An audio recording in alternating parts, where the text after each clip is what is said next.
Ready na ang sibuyas, bawang. Ayan na.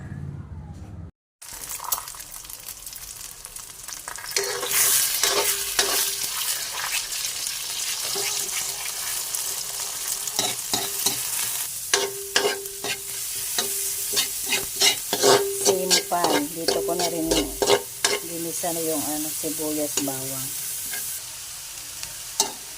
Yan, pinagsabay ko na lang yung carrot tsaka cabbage.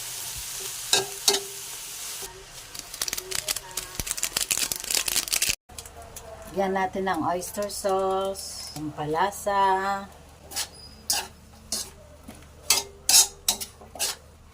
Tapos yung scrambled egg kanina, lagay ko na. Mix ulit. Wow, wow, wow. Ito, luto na ang ating ulam.